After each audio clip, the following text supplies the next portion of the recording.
जय जगत गुरु जय भारत।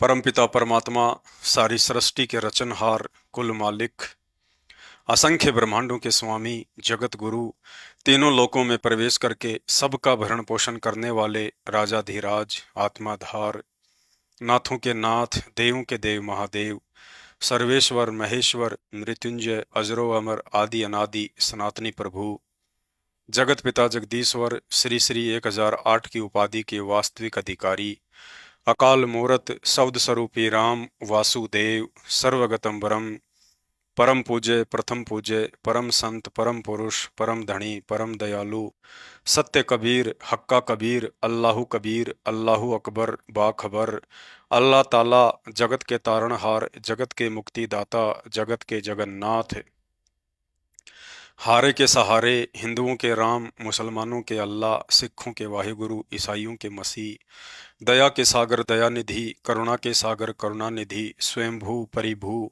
संकट मोचन, कष्ट हरण, मंगल करण, दुख भंजन, अविगत कबीर, निर्विकार निर्विषम परमात्मा, अलय अलेख सतगुरु, आदि अनादि सतगुरु, असली मर्यादा पुरुषोत्तम, असली राम, असली कृष्ण, असली घनश्याम, असली मुरारी, राजाओं के राजा, महाराजाओं के महाराजा, शहंशाहों के शहंशाह, सम्राटों के सम्राट, भगवानों के भगवान, अल्लाहों के अल्लाह, प्रभुओं के प्रभु, मसीहाओं के मसीह, सच्चे वाहिगुरु, बाबाओं के बाबा, पीरों के पीर, सर्वगुण संपन्न, अनंत कोटि कलाओं के स्वामी, अनंत कोटि ब्रह्मांडों के नायक, योगियों में महायोगी, ध्यानियों में महाध्यानी, सिद्धों में परम सिद्ध, ज्ञानियों में तत्वज्ञानी, ब्रह्म ज्ञानी, महाज्ञानी, ब्रह्म ज्ञानी, युवा कबीर, समरथ कबीर, असमवात, अमित ओझा, सच्चे रहनुमा, करीम अल्लाह, सुभान अल्लाह, दुनिया के अंतिम पैगंबर, 8 सितंबर 1951 से गांव धनाना, जिला सोनीपत, हरियाणा, भारतवर्ष की पावन भूमि पे प्रकट रियल कल की भगवान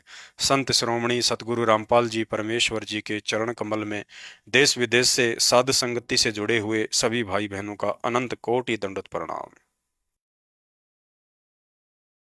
शंका। उपदेश प्राप्त करने के बाद अनजाने या मजबूरी में कोई मर्यादा खंड हो जाती है तो क्या करें? परम पूज्य सतगुरु रामपाल जी भगवान कहते हैं, लोक लाज मर्याद जगत की तिणके ज्यों तोड़ बगावे, जब कोई राम भगत गति पावे। भक्ति को सफल करके पूर्ण मोक्ष प्राप्ति के लिए भगत का मर्यादा में रहना अति आवश्यक है। उपदेश लेने के बाद जानबूझकर मर्यादा खंडित नहीं करनी है। यदि अनजाने या अज्ञानता में कोई नियम खंड हो भी जाता है तो ऐसी स्थिति में परमात्मा भगत पर विशेष आपत्ति नहीं आने देता है। लेकिन जैसे ही गलती का एहसास हो जाए तो गुरुदेव को दंडवत प्रणाम करके उस अनजाने की गलती की भी क्षमा याचना अवश्य करनी चाहिए। उदाहरण के लिए गुरुदेव भगवान ने बताया कि एक माँ अपने बेटे को आश्रम में लेकर आई और कहा कि गुरुजी, इसका नाम खंड हो गया है। गुरुदेव भगवान ने कारण पूछा तो लड़के की माँ ने बताया कि यह लड़का दोस्त की शादी में गया हुआ था, वहां इसको धोखे से किसी ने पेप्सी में बियर डालकर पिला दी। तो गुरुदेव भगवान ने बताया कि इस तरह धोखे या छल बल से कोई चीटिंग करता है तो मर्यादा खंडित नहीं होती है, क्योंकि वह कर्म आपने जानबूझकर नहीं किया। इसलिए ऐसी स्थिति में नाम भी खंड नहीं होता है, लेकिन आगे से ऐसे व्यक्तियों की कुसंगति से बचकर रहना चाहिए। दूसरा, यदि जानबूझकर कोई नियम खंड किया जाएगा तो कमजोर संस्कार आने पर उसकी सजा अवश्य भगत को भुगतनी पड़ती है।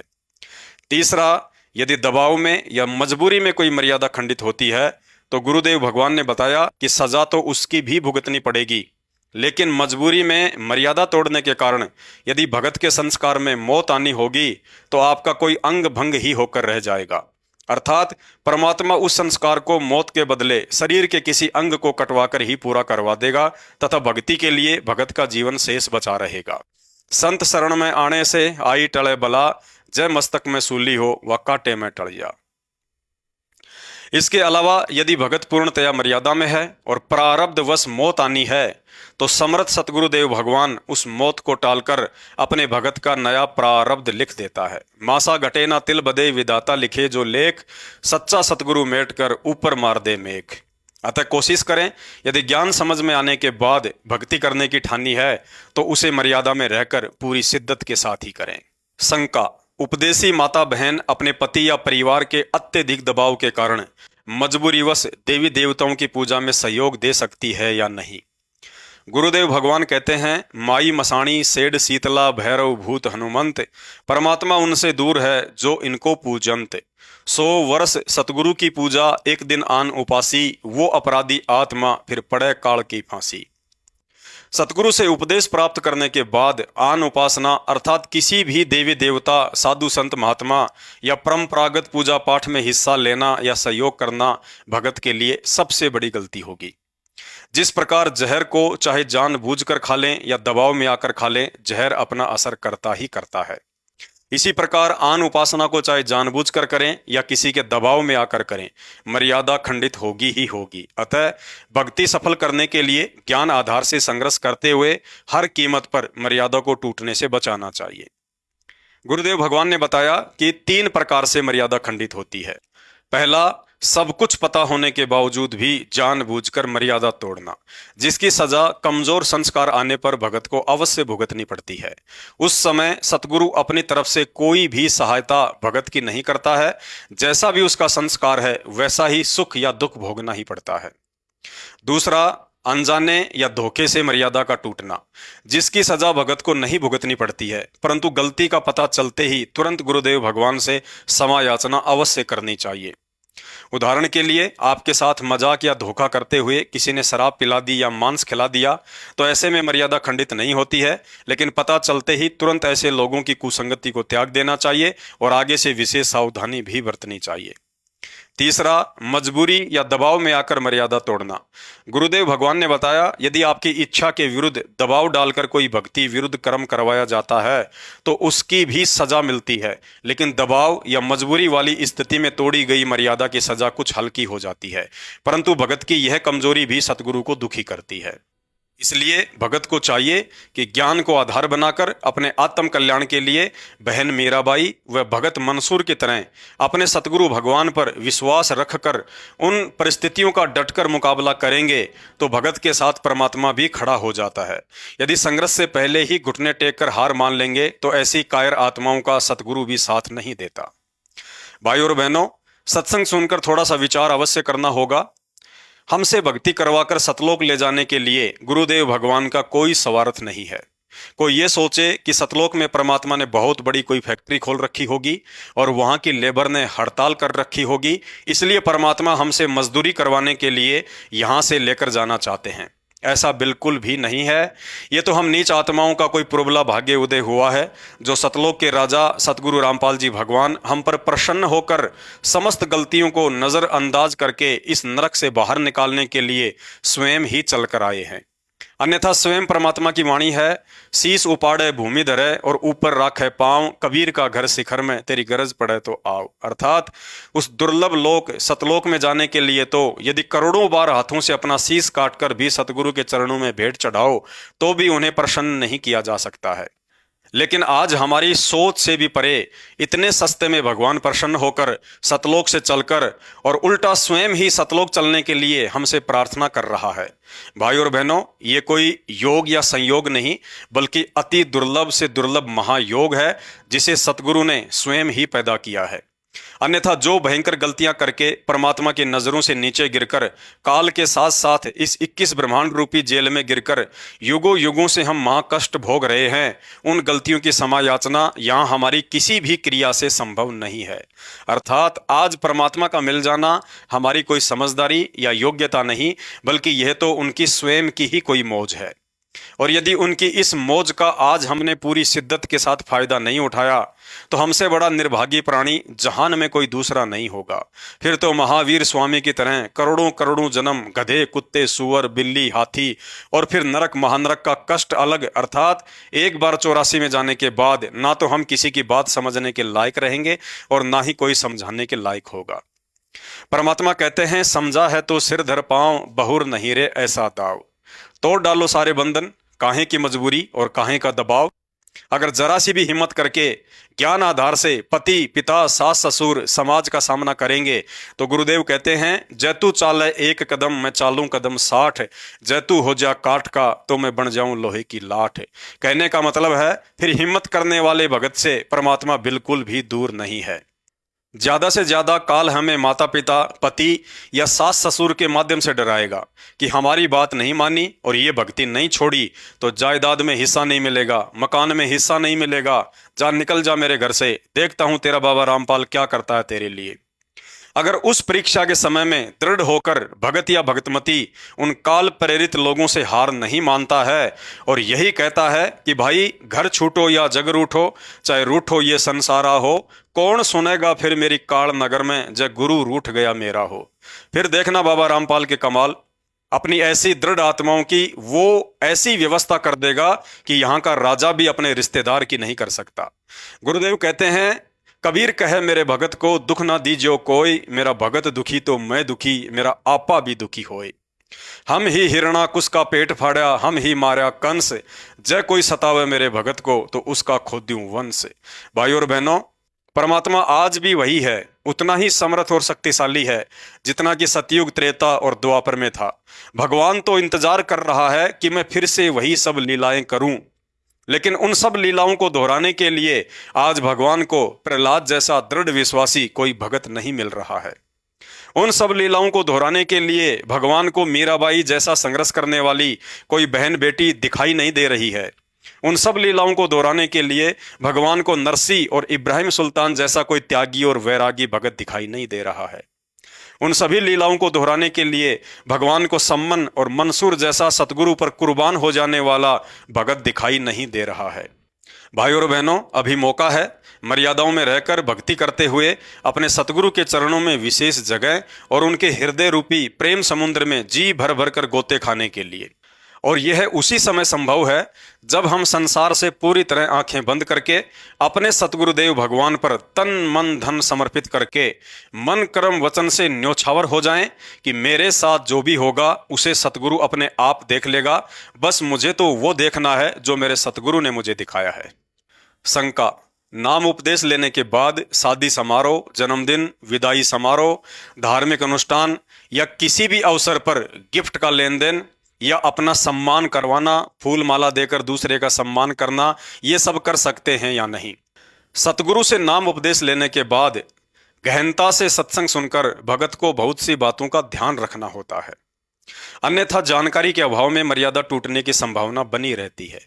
पूज्य गुरुदेव जी ने बताया कि भक्ति मार्ग में आने के बाद हमने शादी समारोह में जाने से बचना चाहिए, क्योंकि वहां पर होने वाले समस्त क्रियाक्रम भक्ति के विरुद्ध ही होते हैं। ज्ञानी भगत तो ऐसे सांसारिक भक्ति विरुद्ध समारोह में जाएगा नहीं, और नादान भगत यदि जाएगा तो निश्चित ही अपनी मर्यादा खंडित करवा कर ही आएगा। परमात्मा कहते हैं, बिना विचारे जो करे पाछे वो पछताए, काम बिगाड़े आपना और जग में होत हंसाए। अर्थात अपनी भक्ति का भी नाश कर बैठता है और जगत में भी हंसी का पात्र बन जाता है। क्योंकि शादी या किसी समारोह में यदि लोक लाज में आकर हम चले भी जाते हैं और वहां पर उन सांसारिक रिश्तेदारों के अनुसार कोई भी क्रिया नहीं करते हैं तो उनकी हंसी मजाक का ही पात्र बनेंगे।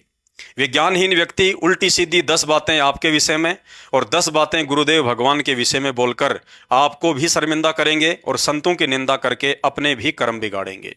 इसलिए परमात्मा कहते हैं, कबीरा तहां जाइए रह संतन की प्रीत, इष्ट मिले और मन मिले, मिले सकल रस रीत। अर्थात सतगुरु भगत को हमेशा आध्यात्मिक विचारों वाले अपने ही भगत भाई बहनों की संगति करनी चाहिए ताकि भक्ति भाव बना रहे।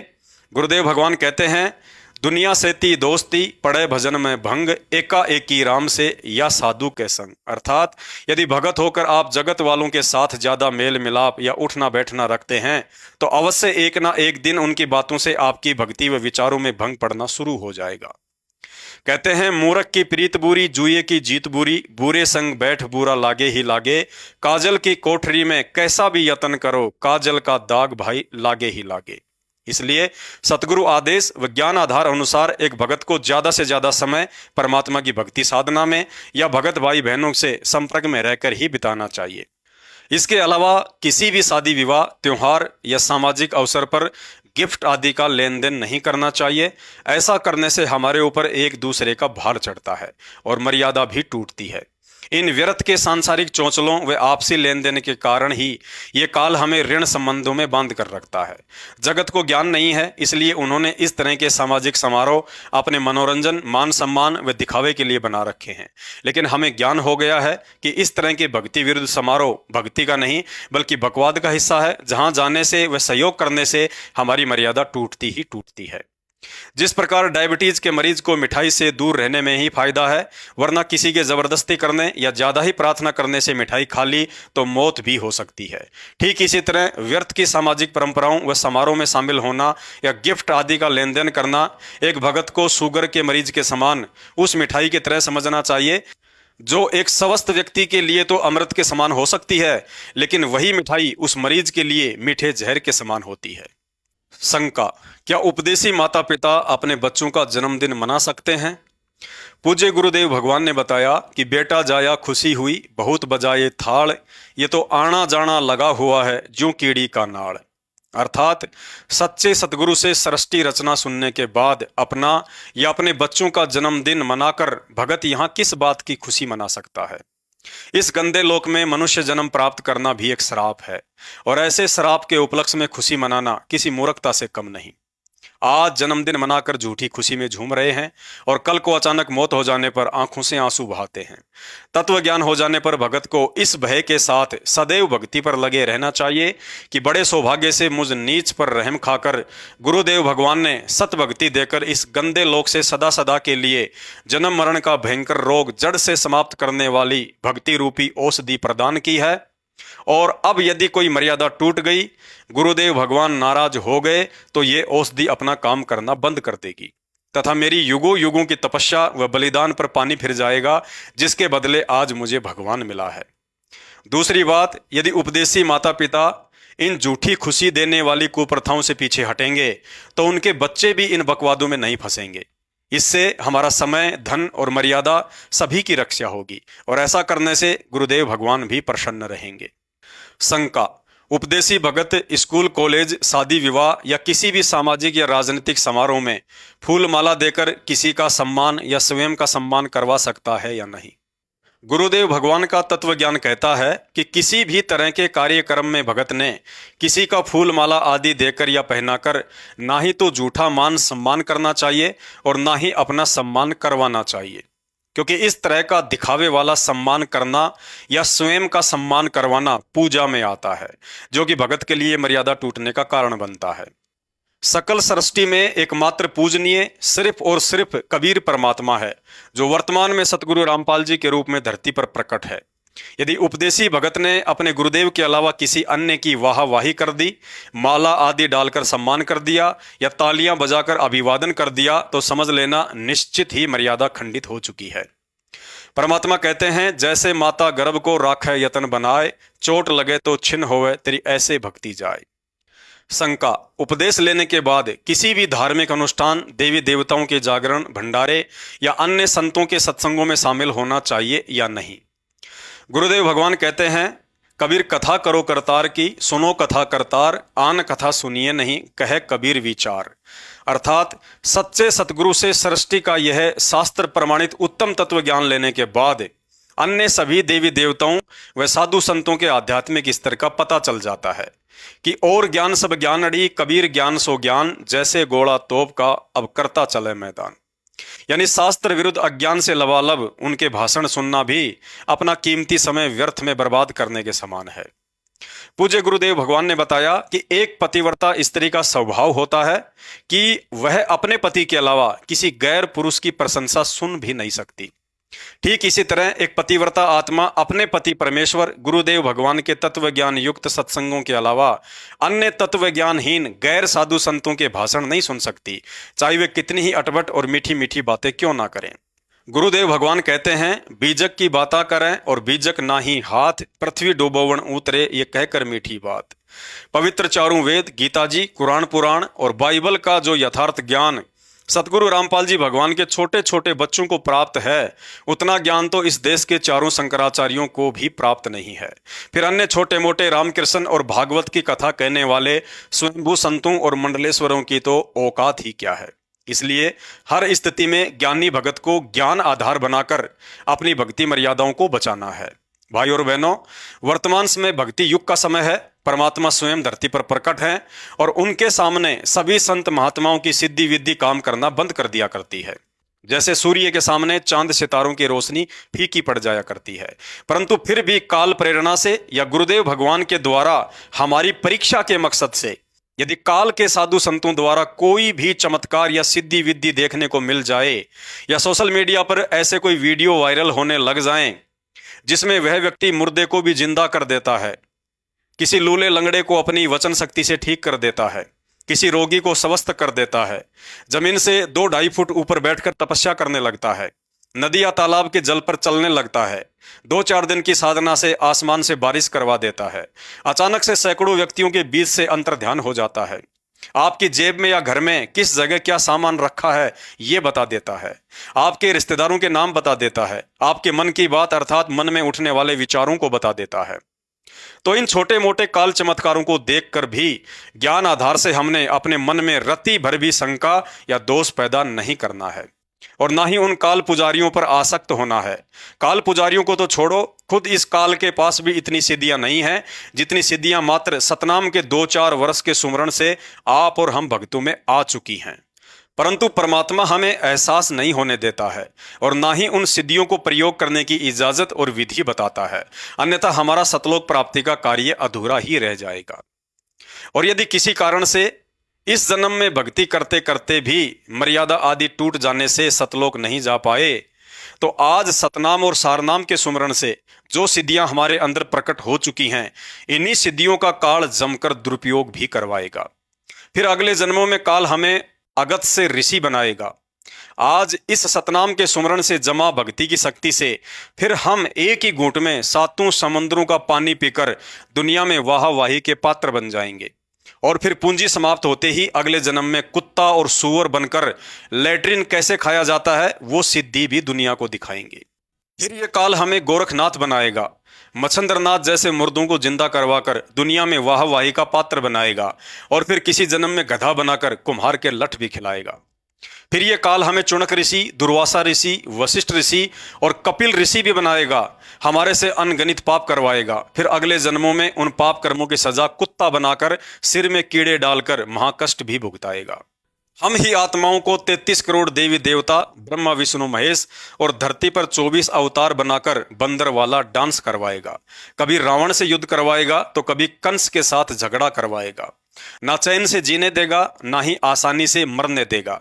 नदी में डुबोकर त्रेता में मारेगा और जहरीला तीर मरवाकर द्वापर में मारेगा। इसलिए भाई बहनों, सतगुरुदेव भगवान से इतना स्पष्ट और अनमोल तत्व ज्ञान लेने के बाद अब हमने दुनिया की सिद्धि विद्धि और चमत्कारों की ओर से आंखें बंद करके अपने गुरुदेव भगवान द्वारा बताई गई सहज भक्ति साधना को उनके बताए अनुसार मर्यादाओं में रहकर मन में रति भर भी दोष पैदा किए बिना आजीवन करते ही रहना है। समय आने पर यदि हमारे ऊपर कोई आपत्ति आनी होगी तो हमारा गुरु भगवान हमारी रक्षा के लिए ऐसी ऐसी सिद्धियों का प्रयोग करेगा जिन सिद्धियों की प्राप्ति के लिए काल भी तरसता है। इसलिए परमात्मा कहते हैं, कल पे कारण कौन है, तू कर सेवा निष्काम, मन इच्छा फल देऊंगा जब पड़ेगा गुरु से काम। अर्थात जब बॉडीगार्ड अपने हथियार के साथ मंत्री जी के साथ साथ चलता है तो मंत्री जी को हथियार रखने की जरूरत नहीं पड़ती है। समय आने पर बॉडीगार्ड सब कुछ संभाल लेता है।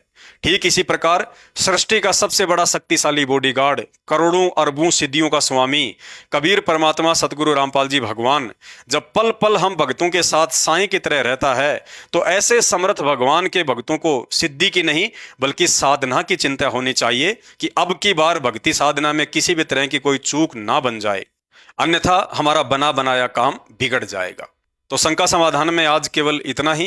शंका समाधान के और अधिक वीडियो देखने के लिए हमारे Facebook page Pawan Das is live Manav Dharmi Pawan दास को फॉलो करें। वीडियो अच्छा लगे तो शेयर करें। बंदी छोड़ सतगुरु रामपाल जी परमेश्वर जी की जय हो।